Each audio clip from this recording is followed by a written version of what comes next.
So let's read this question. The question says which compounds were formed in the direction of the origin of life?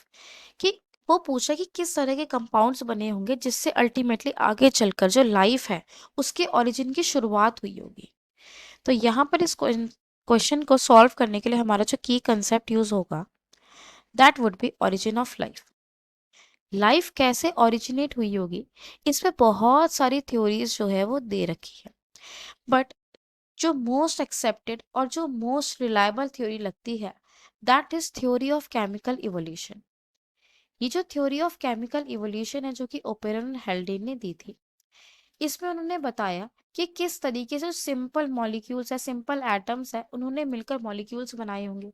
Simple molecules ने कैसे मिलकर inorganic molecules का formation किया होगा, फिर कैसे organic molecules बने, फिर कैसे और भी ज्यादा कॉम्प्लेक्स ऑर्गेनिक मॉलिक्यूल्स का फॉर्मेशन हुआ, और फिर कैसे आगे चलकर इन कॉम्प्लेक्स ऑर्गेनिक मॉलिक्यूल्स की वजह से एक जो लाइफ है वो ओरिजिनेट की गई होगी। देखो उन्होंने कुछ और बातें भी बताई थी। उन्होंने बताया था कि जो अर्ली अर्थ है, जो हमारी अर्ली अर्थ थी, वहां पर कुछ कंडीशंस थी, जैसे कि वहां का जो एटमॉस्फेयर है वो रिड्यूसिंग था। एटमॉस्फेयर रिड्यूसिंग होने का मतलब क्या है कि पहले जो प्रिमिटिव अर्थ थी वहां पर ऑक्सीजन जो है वो कंप्लीटली एब्सेंट थी। ऑक्सीजन एब्सेंट होने का मतलब क्या है, एक्चुअली में जो फ्री ऑक्सीजन थी वहां पे कंप्लीटली एब्सेंट थी। दूसरी चीज उन्होंने क्या बताई कि वहां पर जो टेम्परेचर है वो काफी ज्यादा हाई था। और उन्होंने क्या बताया कि वहां पर कुछ गैसेस जो है वहां पे प्रेजेंट हुआ करती थी। बेसिकली एटम्स ही होंगे, उन्होंने कंबाइन करके मॉलिक्यूल्स बना लिए होंगे। तो जो जिस अर्ली अर्थ की वो बात करें उस टाइम पे वो बताते थे कि वहां पर गैसेस जैसे कि hydrogen gas, ammonia, methane, water vapour यानी कि स्टीम, ये कुछ गैसेस जो वहां पे प्रेजेंट हुआ करती थी। ठीक है। और क्योंकि वहां का एटमॉस्फेयर बहुत ही ज्यादा रिड्यूसिंग था, तो ये जो मॉलिक्यूल्स है, ये जो गैसेस है, उन्होंने मिलकर मॉलिक्यूल्स बनाए होंगे। मॉलिक्यूल से क्या हुआ होगा, इनऑर्गेनिक मॉलिक्यूल बने, फिर ऑर्गेनिक मॉलिक्यूल्स बने, उसके बाद जाकर ओरिजिन हुआ लाइफ का, क्योंकि एटमॉस्फेयर तब रिड्यूसिंग था।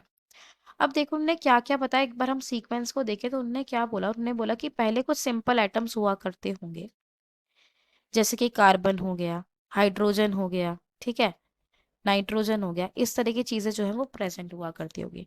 उन्होंने मिलकर मॉलिक्यूल्स बना लिए होंगे। अब उन मॉलिक्यूल्स ने आगे चलकर इनऑर्गेनिक मॉलिक्यूल्स बना लिए होंगे। वो जो इनऑर्गेनिक मॉलिक्यूल्स है उनमें चेंजेस आए होंगे और उन्हें क्या बना लिए होंगे, सिंपल ऑर्गेनिक मॉलिक्यूल्स बना लिए होंगे। सिंपल ऑर्गेनिक मॉलिक्यूल्स में जैसे हम एग्जांपल ले सकते हैं, हमारा अमाइनो एसिड्स हो गए। अमाइनो एसिड्स क्या सिंपल ऑर्गेनिक मॉलिक्यूल्स ही तो है, क्योंकि वही आगे जाकर क्या बनाएंगे, प्रोटीन का फॉर्मेशन करेंगे। और हो सकते हैं हमारे न्यूक्लियोटाइड्स, वो सब बने हों यहाँ पर।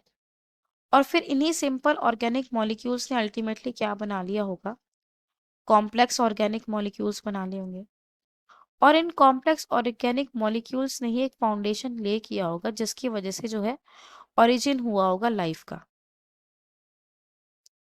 अब अगर हम बात करें कॉम्प्लेक्स ऑर्गेनिक मॉलिक्यूल्स की, तो कॉम्प्लेक्स ऑर्गेनिक मॉलिक्यूल्स क्या हो सकते हैं बेसिकली, जैसे कि हमारे प्रोटीन्स हो गए, न्यूक्लिक एसिड हो गए, है ना, ये क्या हमारे कॉम्प्लेक्स ऑर्गेनिक मॉलिक्यूल्स हैं। अगर हम देखें इस क्वेश्चन का करेक्ट ऑप्शन क्या होना चाहिए इतना पढ़ने के बाद, तो देखते हैं। फर्स्ट में वो कह रहे हैं यूरिया न्यूक्लिक एसिड, नहीं, यूरिया जो है वो कॉम्प्लेक्स ऑर्गेनिक मॉलिक्यूल नहीं है एज सच। देन यूरियन amino acid, again amino acid तो अपने आप में ही सिंपल ऑर्गेनिक मॉलिक्यूल, अभी हमने डिस्कस करा।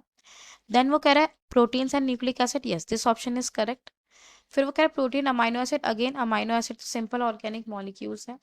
तो इस क्वेश्चन का जो हमारे पास करेक्ट आंसर आ जाता है that is option C. I hope you understood it well. Best of luck.